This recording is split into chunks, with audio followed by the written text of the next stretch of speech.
Hello everyone, my name is James. I go by Rascals Resellers here on YouTube and on eBay. And today we're going to go through the orders that sold this week. We're going to show you how we packed them up and shipped them out. We have three.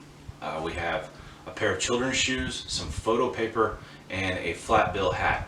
I've shown a lot of hats on these videos before, but this one was a flat bill, so we didn't do it in the typical fashion, so we'll show you how we maneuvered around that one.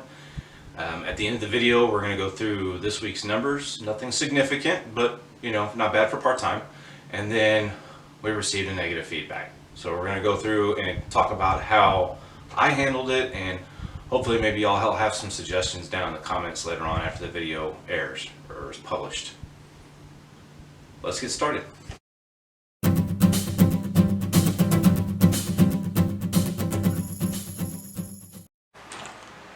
Gonna be shipping out these little boys size 7 Stride-Rite shoes. Picked them up at Goodwill for like $1.62 after tax, and they sold for $24.99. They're pretty lightweight, and they will ship first class for like $4.38. We're gonna it's a 4x6x8 box. Got a piece of packing paper in the bottom. Just gonna drop the shoes in like so.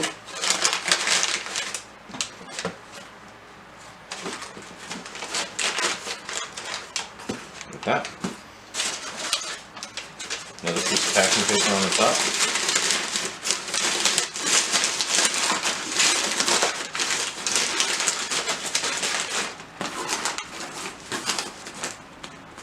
They're not going anywhere. We'll tape it up, print a shipping label, put it on there, get it sent out. Total profit off this was $15.31. Not bad for a pair of little kids' shoes. Alright, morning everyone. Today is Friday, April 30th.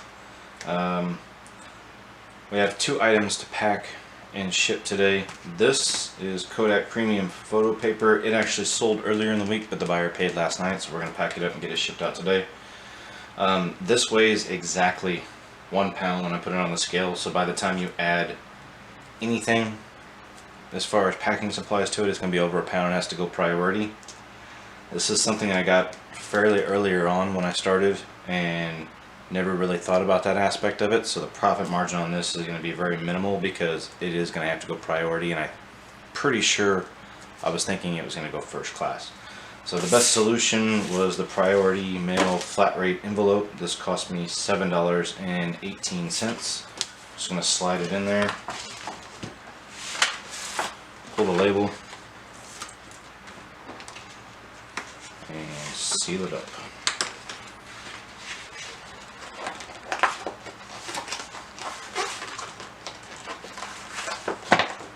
I will go back, probably put a couple pieces of tape on this just to make sure it doesn't come open, but I put a label on it and it's good to go. I think the profit on that's going to end up being like $1.50, but that's my mistake. It's lesson learned.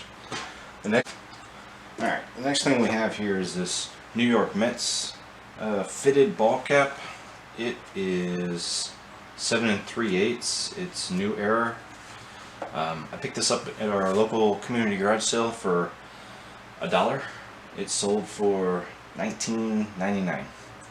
So with this, since it's a flat bill, it doesn't fit in the typical 4x6x8 box that I use. So what we did was we actually went online and we ordered some boxes that were a little bit bigger, but instead of trying to Frankenstein a box or something to get it to go in, I just went and picked up, this one's a 11 3/4 by 8 by 4 3/4. I just went and picked it up. I dropped a little piece of packing paper in the bottom. This hat's gonna fit in there like so, and then I'm gonna take another piece of packing paper. There we go.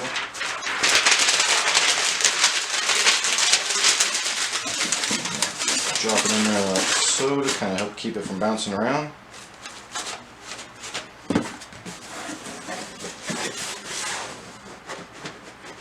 I don't know, I might put another piece of packing paper in there. It's bouncing around a little more than I like.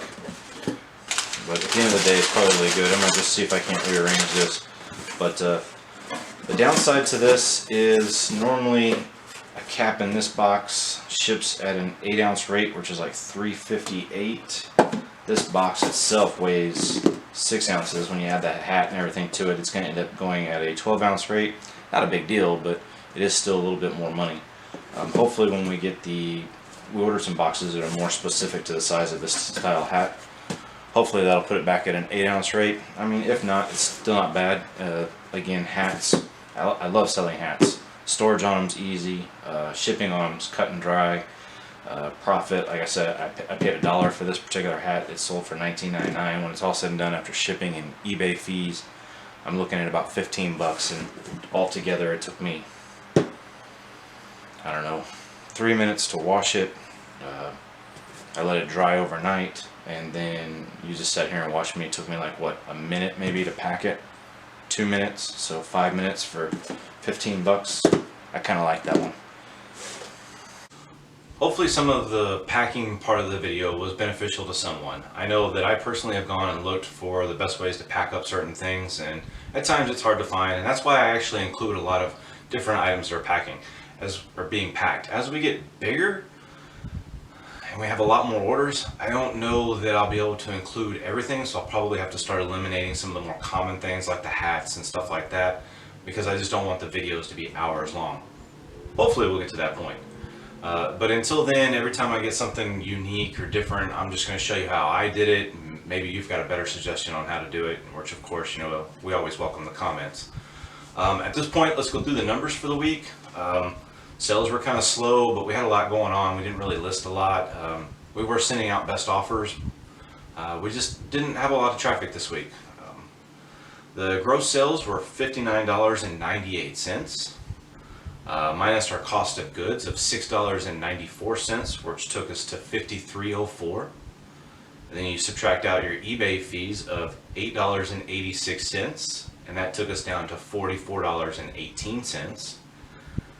We paid a total for all 3 items in shipping of $15.94, and that took us down to $28.24. So that left us with a profit margin on those 3 items this week of 47%. Profit margin is still relatively in the range of what we're looking to get, but we just need to get more sales moving. And again, part of that was on us. We were busy. We didn't get as many items listed as we would have liked, and we weren't as active as we would have liked to have been this week. But that's life. It's okay. All right, so this week we actually received a negative feedback from a pair of shoes that we had sold earlier in April.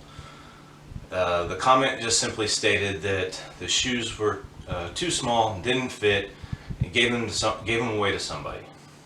Okay. All right, you're ordering clothing items online or shoes or things like that. You know, they're not going to fit, you know, things along those lines. So where my problem's at is the item that the buyer bought was as described. The shoes were new with tags, no box. The size was marked on the label, and it was, you know, the description of the auction was titled correctly. That's where my problem's at. So how did I handle it? Well, the first thing that I did is I reached out to the buyer and just simply stated, I noticed you weren't happy with the item that you had purchased. Apparently it didn't fit. I was wondering if there was anything we could do to resolve the situation. And I waited. I get a message back from the buyer saying, shoes didn't fit, gave them to someone who could use them, problem solved. Okay, well that seems to me to be pretty much a dead end. The next step that I did was I actually sent a request to eBay to review the feedback, pretty much knowing that there was no recourse eBay was going to actually take, because the shoes were shipped to the client or to the customer at the size that they were, you know, that was stated, and the customer saying they didn't fit. Well, that's kind of hard to argue. I mean, that would be like if I went and bought a pair of size 12s in one brand and I needed 11.5 in another brand, because all shoes run just a little bit different. So I do believe that the shoes didn't actually fit. The problem that I have is the fact that there was no communication, because if the buyer had just messaged me and said, hey, these shoes don't fit, I would have been like, hey, no problem, send them back, I'll give you a full refund. You know, no issue at all. It just didn't work that way. So what I've actually kind of learned through this process is that there's going to be times where things like this are going to happen, and you just can't take it personally. I'm not going to deny that I did take it personally in the beginning, because it's, you know, I didn't feel that I had done anything to intentionally deceive anyone. And I'm hoping that they didn't feel that I intentionally deceived them. I mean, the shoes were labeled as 9.5s. It's, you know, I don't know what else to say or do in that situation. It's not like I was sending out saying that the shoes were brand new when in fact they were used. I wasn't deliberately trying to mislead anyone. So, lesson learned here for me, because I went back and looked at the auction, and I don't know why I didn't do it, but in this scenario I didn't take a picture of the label on the shoes. And like, I want to say almost all the time I do. I don't know why I didn't on those, but for whatever reason I didn't.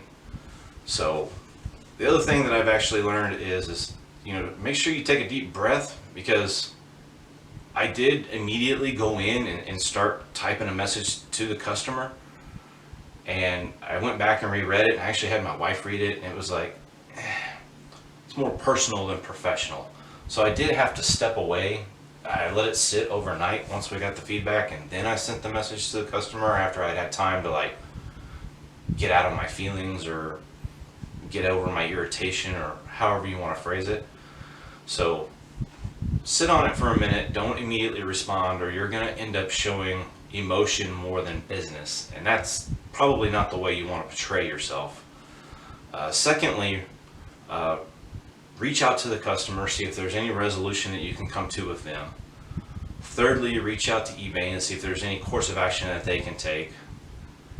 And then I would say, lastly, don't take it personal. Just, I did take it personal. It could potentially be an honest mistake. Maybe they were a women's 9.5 and I missed it. I'm not going to say I wasn't wrong. What I'm going to say is I wasn't intentionally trying to do anything wrong. And I would have been more than happy to completely refund the customer, you know, in that scenario, even if they just didn't fit, even if they were, or even if they are actually a men's 9.5 and they just didn't fit that particular person. That's okay. That happens. I'll send them back. I'll resell them, or I'll try to resell them, and I'll give you a refund. I got no issues with that. Truth be told, I think it's just going to happen. I don't know if there's anything you can do to avoid it. I could really use some insight on this one, maybe. You know, drop a comment down below if you think I did something I shouldn't have done, you know, or if there's something I should have done differently.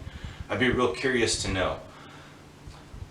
Where the problem's at is because we're newer, 1 negative feedback, 2 negative feedback, it's going to have a pretty big impact on that percentage. So I think now we're sitting at like 97.8%, and I don't know, my OCD or whatever is kind of like, oh man, but there's nothing I can do with it. I just got to keep pushing, just got to keep moving on. If any of the information in this video was beneficial to you, please hit the subscribe button, the like, and the bell, so that way you'll get notifications when we put up new videos. Thank you for viewing the video. Until next time, have a great day.